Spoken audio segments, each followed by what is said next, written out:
We are talking about tattoos today. I saw in a video that in the first 8 seconds is when a person decides whether or not they want to watch a video, so I thought that would be the first thing I say. I don't know if it's going to work or not.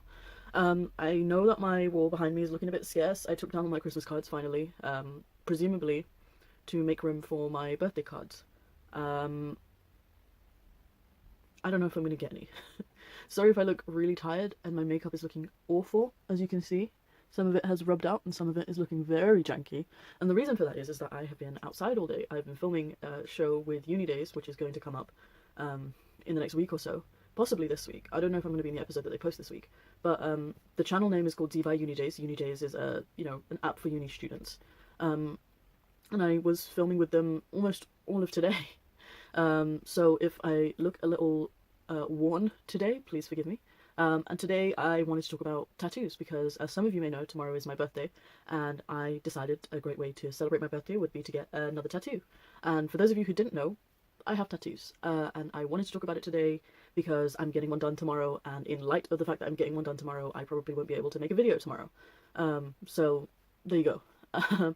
So I'm going very off book with this, like with most of my videos, and for those of you who have been on my Twitter, I have explained that I don't want to make every single one of my videos about Islam and related to Islam, because I feel like that alienates a lot of people. A lot of people are a little bit agitated by Islam and talking about it, because not too many people do talk about it. Am I really close to the camera? I feel like I'm really close to the camera. I'm going to move back a bit. Put my pillow up and move back. There we go. That's way more comfortable, right? Okay, so I understand that talking about Islam is not the most comfortable thing for a lot of people, so I don't want to alienate that group of people who, don't want me to talk about Islam all the time. But at the same time, I understand that it's important for me, as someone who is an ex-Muslim, to normalize the experience and understanding of an ex-Muslim. So I'm not going to avoid talking about Islam in videos that aren't about Islam. I probably will talk about them because it was such a huge part of my life, and a lot of things in my life are affected by what I used to believe. So I'm not going to glaze over the fact that for a long time I hated tattoos because I was a Muslim. I'm not going to gloss over that fact. But it's important to me to just bring it up, like most people would with any other religion that they're no longer a part of or are a part of, when talking about things that not everybody does and is a little bit more alternative or edgy. So no, not every single one of my videos is going to be about Islam, and I don't want every single one of my videos to be about Islam, but you'll probably hear a mention of it in a lot of them, because it was most of my life, and I was such a strong adherent of that religion that it would be impossible for me to just gloss over it in every single video. It would be extremely unfair of me to do that. And I just want to normalize the idea of there being people leaving Islam and talking about it, because there seems to be this opinion that you can't talk about Islam. You can, and you don't have to be a part of it or have to have left it. You don't have to be anything to do with Islam to talk about Islam. You just have to know about Islam. That's it. And yeah, I think that's the last thing I'm going to say about that. And if you have a problem with that, I have no problem with people leaving my channel. I have no problem with people not wanting to watch me because of the views I hold. That's fine. If you want to do that, that is your choice. You are more than welcome to do that. As for myself, I know what I believe. I know what I'm doing. I'm an independent young person. I know what I've been through. I don't need your validation. So, I'm going to do what I want. That's it. That's all I'm going to do. So, moving swiftly onto tattoos without even a segue. I'm going to get my third tattoo tomorrow, so I thought it would be interesting to talk about them, because when I got my first tattoos, and the research I did, there wasn't too much research online in terms of YouTube, where I get most of my information about tattoos and like how to maintain them or what to expect when getting them or how it feels. You get the normal advice that tattoos are forever, and they are permanent marks on your skin, and I feel like most people know that and understand that when they get a tattoo. I wanted to explain my process of getting one. So the first ones that I got done, I had to book in advance, so it wasn't like I just went into a shop one day and decided I want things on my body. It was a premeditated thing that I wanted.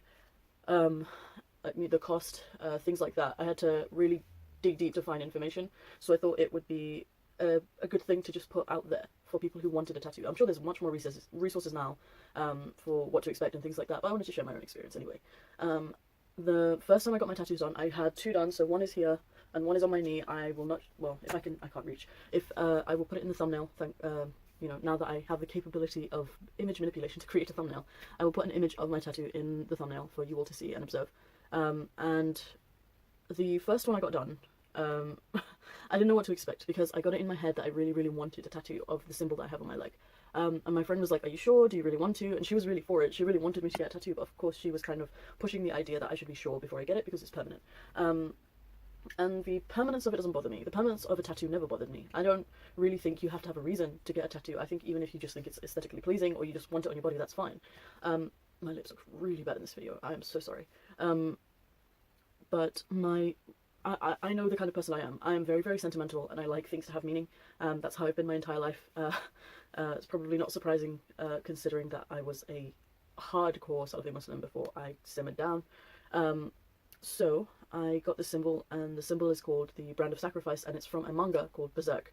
The reason I got it is because the story, if you haven't seen it or you haven't read it, you should. It's an amazing story. It's an amazing story full of, I think when people say like anime or manga, you think of very like colorful things, very bright, big faces with huge eyes and long, cool hair. It's not like that. It's a very dark manga or anime. If you feel like watching it, I wouldn't recommend it. I would say read the manga because the art style is beautiful. It is a very dark manga, and I don't want to spoil anybody's experience of it, but the symbol basically represents to keep fighting no matter what your fate is. If your fate is bad, you change it to be good, or you give it meaning. And that's why I got it. And ironically, it was the tattoo that caused my boyfriend to break up with me, and it was a little bit weird that he did that, but I'm past it. My ex-boyfriend, by the way, not my current one. So I got that tattoo for that reason, and this one, the one in my arm, this one is the initials of my siblings in the years that I looked after them. The siblings that I paid the most attention to and the ones that I didn't have huge feuds with. So yeah, that was the reason I got those two tattoos. And the one that I'm getting tomorrow is and I was pretty much against colour tattoos, but I'm just realising that I just have prejudices about different things, aesthetic things, so not like skin colour or religion or whatever, more aesthetic things. So like, I never thought that I would get a symbol of anything before I got a Berserk tattoo. I never thought I would, you know, get anybody's initials, but I got it. But apparently my tattoo taste changes once I find something that really fits something that I have a prejudice against. But I am getting a colour tattoo. The outline is black, just black ink, but there's a coloured flame in it.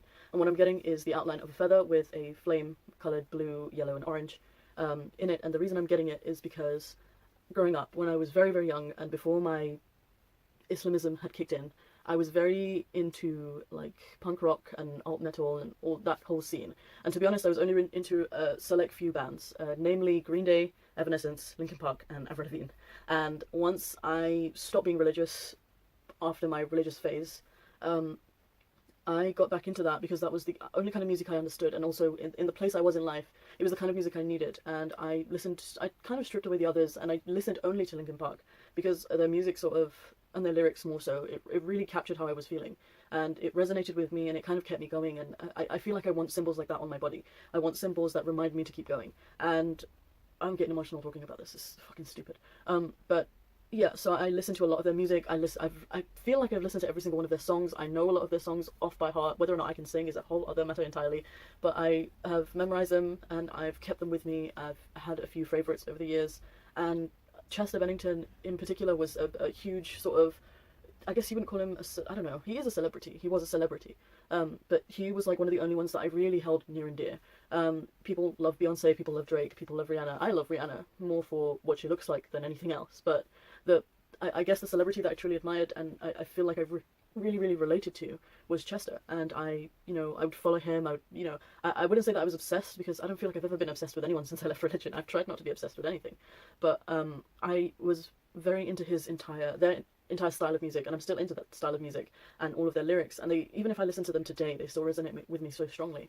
And after he passed away in 2017, it really like shook me, and I can't think of any ways for me to tribute him appropriately. And nothing seems fair. Like I thought about writing letters to Linkin Park. I thought about all these different things, and honestly, like, I want a reminder of him on my body. And I think the most iconic tattoos that Chester has would be the flames that are on his arm, and I'll put those in the thumbnail as well, so I won't have to edit the video. But he has some blue flames on his arms, like here on both his arms. And originally I thought of getting that because just to commemorate him. And I've been debating it because arm tattoos are controversial in a lot of workplaces, and also after doing a lot of research into them, they don't look very good. They look great on him because he's tattooed everywhere. It kind of just blends in when you're tattooed everywhere, on your arms, on your chest, everything. But if you don't really have too many tattoos and you just have flames, it doesn't look right. And I wouldn't want to put something on my body that I wasn't fully happy with. So I decided, what if I go with a smaller tattoo idea that was similar to that, or something that could pass as, like, when you see it, it's from that. So I thought maybe I could get like a little flame and, you know, put it like above my elbow or something, a small one, because, you know, he resonated so strongly with me, and I could be like a spark or whatever, you know, draw meaning from, draw whatever meaning you want from what I just said.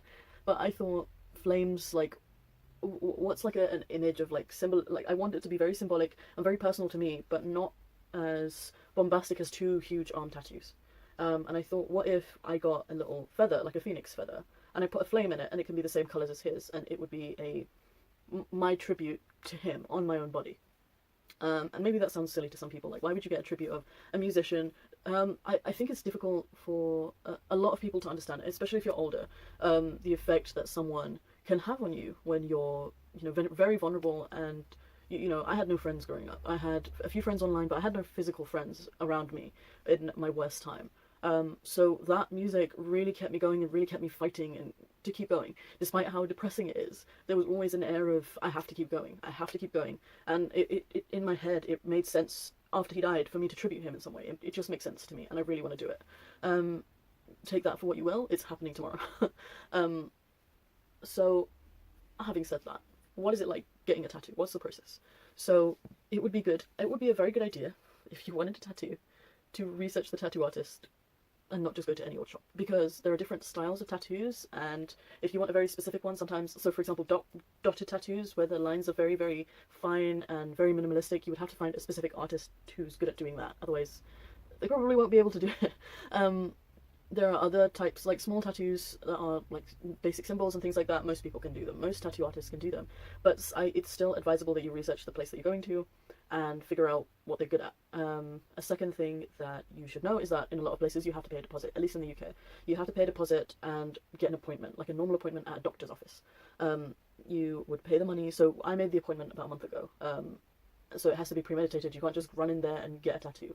And I wouldn't advise that you do that. That's a terrible idea. Don't ever do that. Always premeditate putting something on your body that's going to be there forever. Unless that's not your style. You know, who am I to tell you what to do? I just think it's a bad idea. Going in, I think the first time I got my tattoos done, I got both of these done together last year.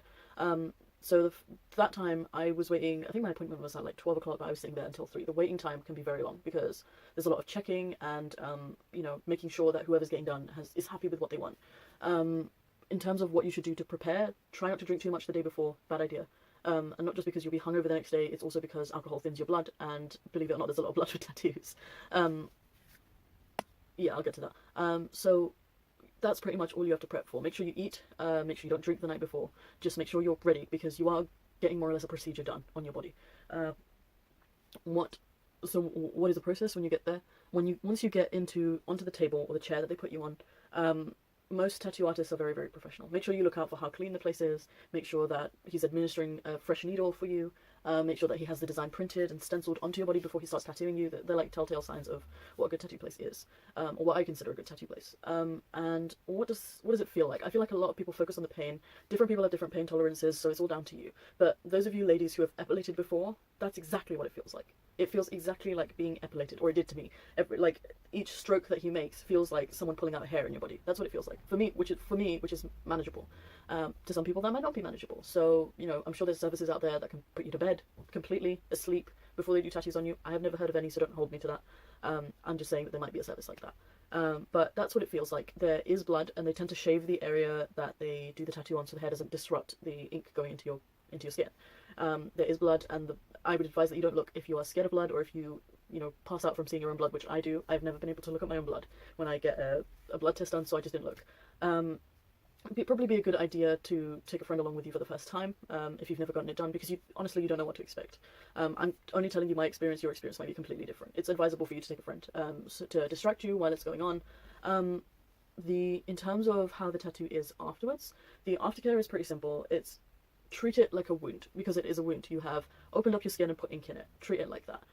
It's advisable not to wash it with like scented body wash or soaps, and to scrub it too hard, because the ink could fall out if you do that. It's advisable to get like oil-based creams to make sure it's moisturized, because I don't think it fully heals until like 3 months. Don't go swimming for like 2 to 3 weeks. Not advisable, because the skin that's been essentially wounded can fill up with water, and it's not very good for it. Sorry. So don't do that. Don't go swimming. And I think there's a couple of other things. I've never had a colour tattoo, so I think for coloured tattoos they say don't go in the sun too much with it because it can cause the colours to fade. If you don't mind that too much, I guess that's fine. I have all black ink, so tattoos do fade over time anyway. But if you expose them to sunlight, they tend to fade quicker. And for the first 3 months while it's healing, you get a fair bit of scabbing. Try not to pick the scabs. It's a bad idea. It's a bad idea to pick the scabs. Now, why did I start doing tattoos? The reason I started doing tattoos is because when I was younger, I was into that culture of like rock and metal and things, and everyone on that scene had tattoos, so I was always interested in them. And when I was in sixth form or high school, whatever you want to call it, I studied history and I studied Vikings, and I loved their culture of having tattoos, and I watched a lot of shows where Vikings had tattoos. I also was very interested in pirates, and many pirates had tattoos. When I was a Muslim, I hated tattoos. I thought they were disgusting. I thought you were changing the creation of God, which has many contradictions in and of itself, because Islam gets you men circumcised, in some instances your women circumcised. You have to shave bits off your body. I don't know. Look, I don't know. When I was a Muslim, tattoos were not allowed, so I hated them. But I hated them because God hated them. That's my whole reasoning for it. But the whole reason I got into this culture was because many of the people that I looked up to had tattoos. Chester had tattoos. He had a fuck ton of tattoos. You know, and I've always seen tattoos as something very meaningful to most people. Obviously there are loads of people who get tattoos for aesthetic reasons, but there are many people who get tattoos for sentimental reasons, and I'm a hugely sentimental person. I love keeping things that mean a great deal to me. So those Christmas cards that are no longer up here are going to go into a box that I will keep, hopefully forever. And these tattoos that I'm getting on my body, I want them to remind me of things. I have an entire plan for my arm, so once that plan is completely fleshed out, I would love to do a whole tattoo journey with you. But for now, I'm getting a phoenix feather tomorrow, and I'm really, really excited about it. And I'm going to be 24. I'm going to be almost a quarter way through my life, depending on how long my life is. If it's an average span, it's about a quarter. So I'm really excited. I'm here for it, and I'm here for a whole new year of excitement and, you know, memories. That's what I love, memories. So thank you for watching this mess of a video. I hope I've taught you anything. And again, it's just tattoos. And please don't let me or my opinions tell you to do anything. If you don't like tattoos, that's fine. You don't have to agree with me. I'm not here to convince you of anything. I am just here to document parts of my life that I feel are valid because it makes me happy.